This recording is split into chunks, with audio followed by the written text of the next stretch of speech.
दोस्तों, एक महिला एसपी के पास एक ही गांव से बहुत सारे शिकायत पत्र आ रहे थे और उन सभी पत्रों में सिर्फ एक ही बात लिखी हुई थी कि हमारे गांव में जो भी लड़कियां जवान होती हैं वो प्रेग्नेंट हो जाती हैं।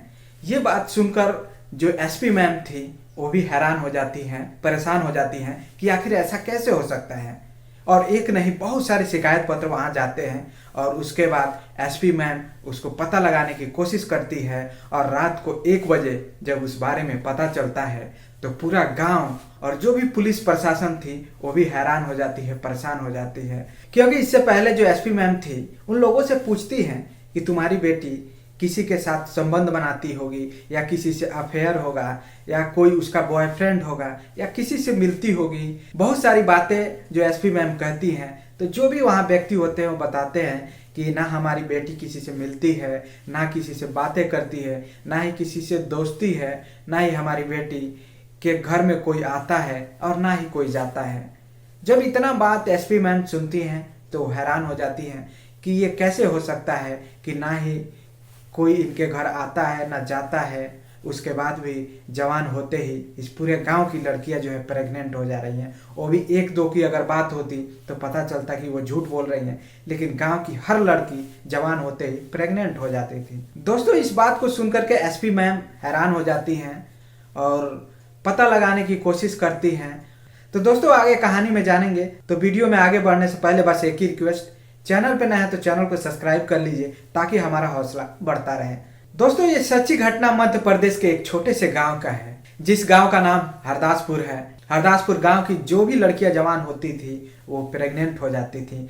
इस बात की शिकायत जो है एसपी मैम के पास पहुंचती है, बहुत सारे लेटर पहुंचते हैं, यहाँ तक कि उस गांव के लोग भी वहां पहुंचते हैं। लेकिन कैसे हो रहा था ये कोई नहीं जान पा रहा था, कोई नहीं पकड़ पा रहा था कि आखिर ये कैसे हो रहा है। जो गांव के लोग थे वो निगरानी करते थे कि हमारे घर में कोई ना आता है ना जाता है, ना हमारी बेटी किसी से मिलती है, ना हमारी बेटी का किसी से अफेयर है। लेकिन ये कैसे हो सकता है कि जो भी जवान हो रही है हरदासपुर गाँव में जो भी लड़कियां वो प्रेग्नेंट हो जा रही हैं। एक दिन एसपी मैम के पास एक व्यक्ति पहुंचता है जिसका नाम होता है लाल सिंह। वो भी यही शिकायत लेकर पहुंचता है कि मैम, रात को हमारी बेटी के पेट में दर्द होने लगता है और जब मैं उसे हॉस्पिटल लेके गया तो हॉस्पिटल ले जाने के बाद जब हॉस्पिटल में डॉक्टर इलाज करता है तो कहता है कि बधाई हो, आपकी बेटी प्रेग्नेंट हो गई है। लेकिन मैम, हमारी बेटी की ना ही शादी हुई है, ना ही किसी लड़के से अफेयर है और ना ही किसी लड़के से ये मिलती है, ना जुलती है और ना ही हमारे घर कोई आता है, ना हमारी लड़की किसी के घर जाती है। लेकिन ऐसा कैसे हो सकता है, हमारी लड़की प्रेग्नेंट हो गई है। और ये पूरे गांव की बात है, हमारे गांव में बहुत सारी लड़कियां प्रेग्नेंट हैं। अगर एक की बात होती तो हम कह सकते थे कि ये झूठ बोल रही है, लेकिन ये सबके साथ हो रहा है, ऐसा कैसे हो सकता है। फिर ये बात सुनकर जो एसपी मैम होती है संध्या चौधरी, वो भी हैरान हो जाती है, परेशान हो जाती हैं कि आखिर ये कैसे हो सकता है, एक ही गाँव में इतने लोग एक साथ कैसे हो सकते हैं। फिर मैडम संध्या चौधरी लाल सिंह से बोलती है कि ठीक है, आप अपनी बेटी को कहीं आने जाने नहीं देते हैं, निगरानी करते हैं, तो आखिर ये कैसे हो रहा है। आपकी बेटी जरूर कहीं ना कहीं किसी से मिलती होगी। इसके बाद भी जो एसपी मैम होती हैं संध्या चौधरी, उनको विश्वास नहीं हो रहा था कि ये कैसे हो सकता है, या तो ये झूठ बोल रहे हैं या अगर ऐसी बात है तो उसे पता लगाना होगा। उसके बाद जो एसपी मैम होती है वो एसएचओ को फ़ोन करती हैं और बताती है हरदासपुर गांव में जाइए और क्या मामला है, वहाँ की लड़कियां जवान होते क्यों प्रेग्नेंट हो जा रही हैं, इसका पता लगाइए, जांच कीजिए, जो भी निष्कर्ष होता है उसके आधार पे जो है कार्रवाई कीजिए। उसके अगले दिन एसएचओ की टीम पहुंचती है हरदासपुर गांव में। हरदासपुर गांव में पहुंचने के बाद बहुत सारे लोग वहां पे इकट्ठा हो जाते हैं और उस बात की पता लगाने की कोशिश करते हैं। जब पूछताछ करते हैं कि यहाँ पे ये मामला है तो वहाँ के जो लोग होते हैं वो बताते हैं कि हाँ, ये सही मामला है और यहाँ 1-2 नहीं 20 से 30 लड़कियाँ जो है यहाँ पे जवान होते ही प्रेग्नेंट हो जा रही हैं। ऐसा क्या हो रहा है और ये कैसे हो रहा है। तो जो एसएचओ होते हैं वो बोलते हैं आपकी लड़की का किसी से अफेयर होगा, या वो कहीं जाती होगी, किसी से मिलती होगी, या वो किसी न किसी से प्यार करती होगी, तभी ऐसा हो रहा है, वो आपसे झूठ बोल रही है। तो जो गांव के लोग होते हैं बोलते हैं कि अगर एक लड़की की बात होती तो हम मान भी जाते कि वो झूठ बोल रही है।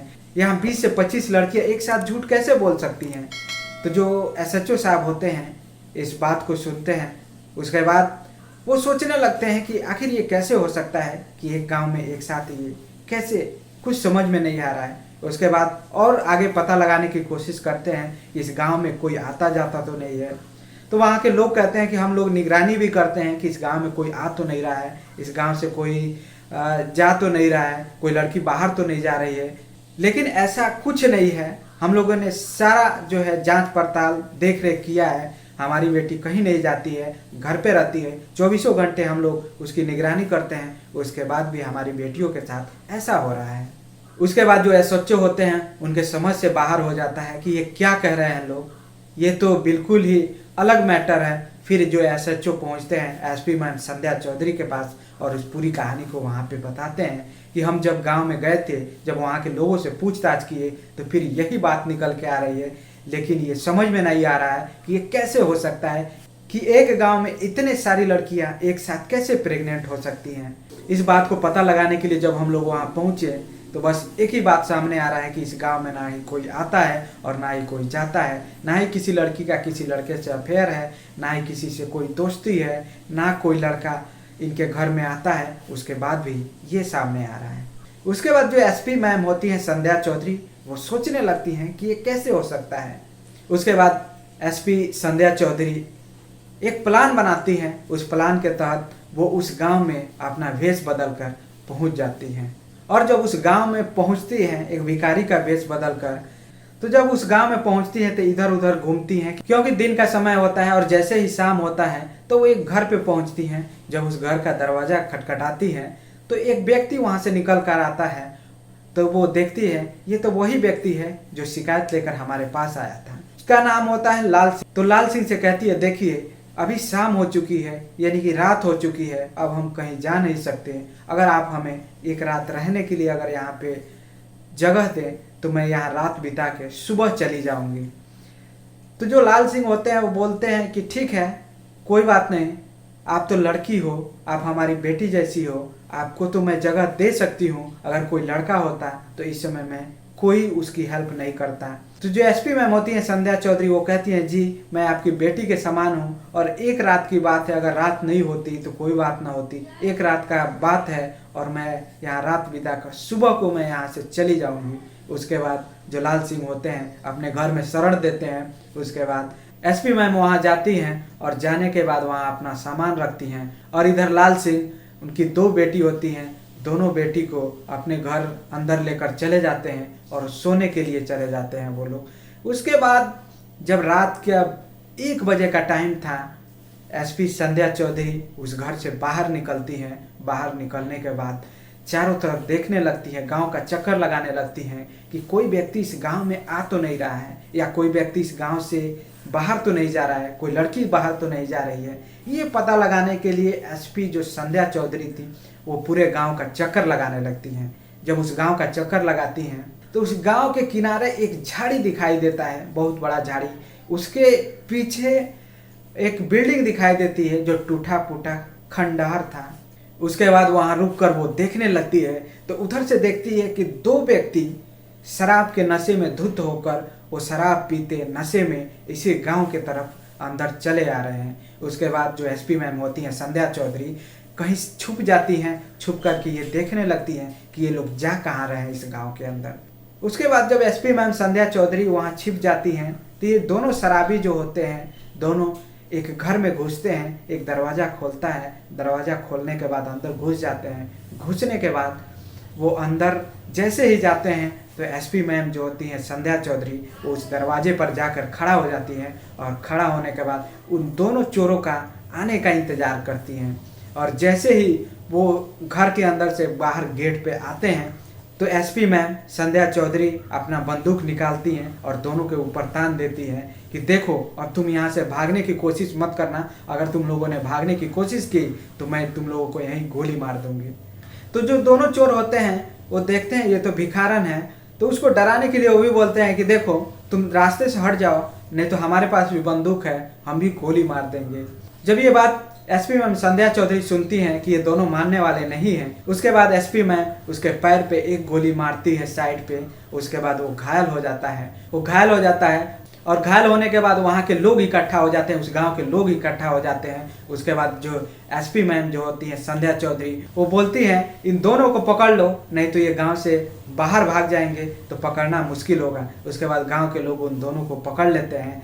उसी समय लाल सिंह पहुंचते हैं। तो लाल सिंह जब संध्या मैम यानी कि उस भिखारन के रूप में जब होती हैं, उनके हाथ में जब बंदूक देखते हैं तो हैरान हो जाते हैं कि ये तो वही लड़की है जिसको हमने रात को शरण दिया था अपने घर में। इसके हाथ में बंदूक कैसे है और यहाँ कैसे आई।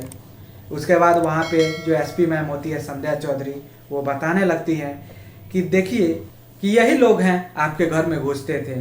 उसके बाद जो एसपी मैम होती हैं संध्या चौधरी, उन दोनों से पूछती हैं कि तुम लोग घर में कैसे घुसते थे और क्या करते थे। उसके बाद वो दोनों बताने लगते हैं कि हम लोग घर में जाते थे, घर में जाने के बाद हमारे पास एक बड़ा सा स्प्रे होता था, स्प्रे मार देते थे, जिसके बाद जो घर में जो भी व्यक्ति था, जो भी लोग होते थे, वो बेहोशी के हालत में हो जाते थे। उसके बाद उनकी जो लड़की होती थी, जवान लड़की, उसको हम उठाते थे और अपनी हवेली पर लेकर जाते थे। और हवेली पर ले जाने के बाद और उस समय उसके साथ जो भी हमें कृत्य करना होता था हम करते थे, उसके साथ खेलते थे, उसके साथ संबंध बनाते थे। उसके बाद फिर कुछ देर बाद हम ले जा करके उसी घर में उस जगह पर लेटा देते थे। उसके बाद जो एसपी मैम होती हैं वो उस दोनों से पूछती हैं कि जब तुम लोग घर में घुसते थे तो कोई चिल्लाता नहीं था, वो विरोध नहीं करता था। जब लड़की के साथ ऐसा करते थे तो वो विरोध नहीं करती थी। तो ये दोनों बताते हैं कि ये स्प्रे की वजह से होता था। जब हम स्प्रे मार देते थे तो कोई कुछ नहीं बोल पाता था, सब बेहोशी की हालत में हो जाते थे। जब ये बात गांव के लोग सुनते हैं तो वो लोग भी हैरान हो जाते हैं, परेशान हो जाते हैं कि ये दोनों की वजह से हमारी जो भी जवान लड़कियां हैं वो प्रेग्नेंट हो रही हैं। उसके बाद लाल सिंह को भी विश्वास नहीं हो रहा था। तो एसपी मैम कहती हैं कि आपकी लड़की जो प्रेग्नेंट होती है कैसे होती है, आपको तो आप कहते हैं कि कहीं नहीं जाती है, लेकिन आपके घर में कौन आता है कौन जाता है ये भी आपको नहीं पता है। तो जो एसपी मैम होती है, आप इन्हीं के मुंह से सुन लो, ये दोनों चोर हैं और यही आपकी लड़की के साथ ऐसा करते हैं जिसकी वजह से आपकी लड़की प्रेग्नेंट हो जाती है। उसके बाद जो दोनों चोर होते हैं उन दोनों को लाल सिंह थप्पड़ थप्पड़ मारते हैं और मारने के बाद पूछते हैं तो वही कहानी निकल कर आता है। उसके बाद वो भी हैरान हो जाते हैं, परेशान हो जाते हैं कि यही दो जो हर घर की जो भी जवान लड़कियां होती थी उनके साथ यही संबंध बनाते हैं और फिर यहाँ से गायब हो जाते हैं और किसी को पता नहीं चलता है। उसके बाद जो एसपी मैम होती हैं संध्या चौधरी अपनी टीम को बुलाती है, एसएचओ को कोई फ़ोन लगाती है, वहाँ पूरी टीम पहुँचती है और एसएचओ और जो भी पुलिस होती है उन दोनों को गिरफ्तार करती है। गिरफ्तार करने के बाद थाने लेकर जाती है। उन दोनों को कस्टडी में लेने के बाद उन दोनों को मारा जाता है, पीटा जाता है, पूछताछ किया जाता है, क्योंकि जो भी हकीकत है तुम लोग बता दो, नहीं तो तुम यहाँ से बचकर नहीं जा पाओगे। उसके बाद उन दोनों पे अलग अलग धाराएं लगाकर उन दोनों को जेल भेज दिया जाता है। तो जेल से जब भी वो वापस आएंगे तो ऐसी घिनौनी हरकतें कभी नहीं करेंगे। उस गांव में फिर शांति का माहौल बन जाता है। लोग खुश हो जाते हैं कि इतनी बड़ी घटना का अंजाम देने के लिए एसपी मैम ने क्या से क्या किया। और उसके बाद इन दोनों कातिलों को पकड़कर उनको जेल के सलाखों के पीछे डाल दिया गया। तो दोस्तों उस गांव में जो भी घटना हो रही थी हरदासपुर में, वो माहौल शांत हो जाता है। लोग सुख और चैन से अपनी ज़िंदगी जीने लगते हैं। आपकी क्या राय है जो उस गांव में हो रहा था, जो एसपी मैम ने किया, उसके बारे में कमेंट बॉक्स में ज़रूर बताइए। मिलते हैं नए वीडियो में। धन्यवाद। जय हिंद।